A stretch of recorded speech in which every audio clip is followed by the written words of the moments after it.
नमस्कार, मैं हूं शैलेंद्र भटेवरा और आज फिर एक नई वीडियो के साथ आप सबके सामने उपस्थित हूं। साथियों, आज का हमारा वीडियो बड़ा ही इंटरेस्टेड है क्योंकि आज हम एक नई कहानी सुनेंगे। उसके पहले मेरा आप सभी से रिक्वेस्ट है कि आप वीडियो को अंत तक देखिएगा। अगर आपको अच्छा लगे तो लाइक करें, सब्सक्राइब करें और कमेंट करें। चलिए साथियों, शुरुआत करते हैं। कहानी है बहुत समय पहले की। एक राजा था और राजा के 3 पुत्र थे। वो परंपरागत अनुसार तो कहा जाता है कि जो ज्येष्ठ पुत्र होता है उसे ही युवराज घोषित किया जाए, लेकिन इस बार के राजा चाहते थे कि मैं अपनी राजगद्दी उस पुत्र को सौंपूं जो काबिल हो, जो जनता की सेवा कर सके और जो इस प्रशासन को अच्छे से हैंडल कर पाए। इसके लिए उन्होंने अपने तीनों पुत्रों की परीक्षा लेना चाहिए।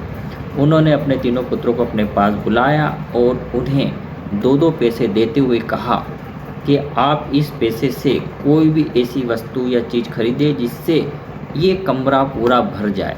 उन्हें उन तीनों को एक-एक कमरा दे दिया गया है और उसमें कहा गया कि इस पैसे से उस कमरे को पूरा भरना है। इस तरह से उनकी परीक्षा स्टार्ट हो जाती है।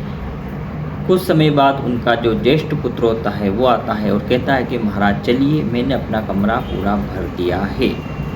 महाराज उसके कमरे में पहुंचते हैं और देखते हैं कि उसने उन 2 पैसों से बहुत सारा कपास खरीद लिया है और उस कमरे को पूरा भर दिया है। लेकिन अभी वो नीचे से तो पूरा कमरा भरा हुआ दिख रहा है, लेकिन हाइट में अभी भी खाली था। महाराज ने कहा ठीक है, अभी हम 2 पुत्रों को भी, उनका भी रिजल्ट आना बाकी है, अभी उनको भी देखना है।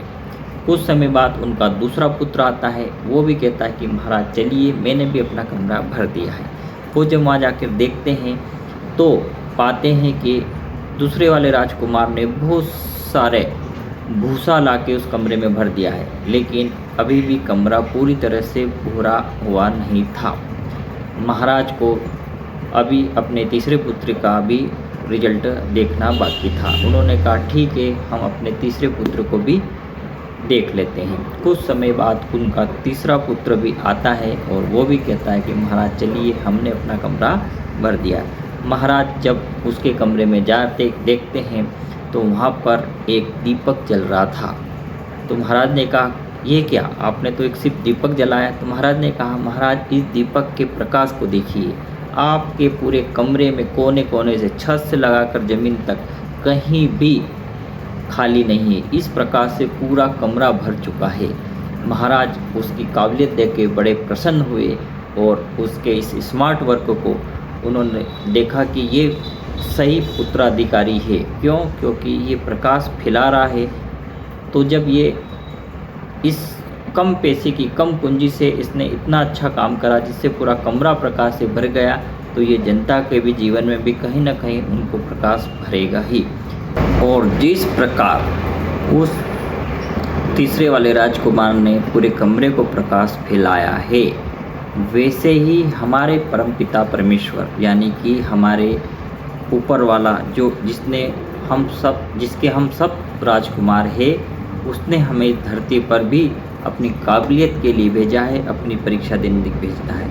हमें भी जो कम संसाधन मिले हैं उसमें ही लोगों के जीवन में प्रकाश फैलाना है, लोगों की हेल्प करना है, उनकी सहायता करना है, उनके जीवन में भी खुशियाँ लाना है। लेकिन बात तभी है जब हमारे पास जो कम संसाधन है उसी में करें। कई बार हर मनुष्य की इच्छा होती है कि मेरे पास बहुत धन आ जाए, उसके बाद मैं लोगों की हेल्प करूँगा, लोगों की सेवा करूँगा।